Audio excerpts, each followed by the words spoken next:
Hey, this is Paul from Jones Physical Therapy. It is hot here in South Louisiana. It's so hot, the AC never seems to cut off. When you get in your car, you can't hardly touch the steering wheel. It's even hot at night. So as we get into the hottest part of the summer and the mercury climbs into the 90s or even the hundreds, it's important to find ways to get out, stay active, and still stay cool. So this is the subject of this week's blog, 5 ways to stay cool on the North Shore this summer. Number one is splash pads. Many parks in Louisiana now have splash pads.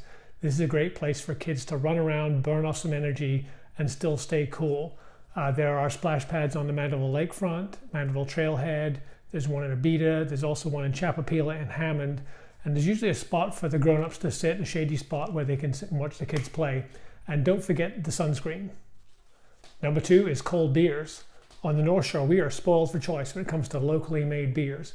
We have breweries in Covington, Abita, Mandeville, and Hammond. So there's lots of places where you can go sit in the shade, have a nice drink, and a nice meal. Number three is Snowball Stands. Who doesn't love a cold snowball when it's 100 degrees outside? In South Louisiana, we have everything from small neighborhood stands up to bigger operations that have restaurants where you can get a hamburger, ice cream, or a snowball, and maybe sit in the air conditioning. We got links below, and tell us what's your favorite flavor.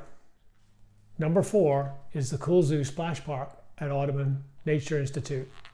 This is an area specifically for kids. It includes a lazy river, a water slide, shady areas for adults, and it also has areas specifically for toddlers. Number five is tubing.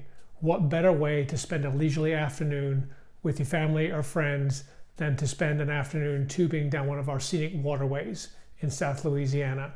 There's a lot of outfits out here that can help you in Washington Parish, St. Tammany Parish, and Tangipahoa Parish. I've got links below.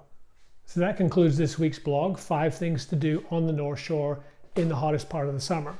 So in the comments, please let us know what you like to do to stay cool in the hottest part of the summer. And also, if you have things that you'd like me to review in future blogs, please send me a message and so I can put them on the list and we can have some interesting things to talk about in the future. Thanks.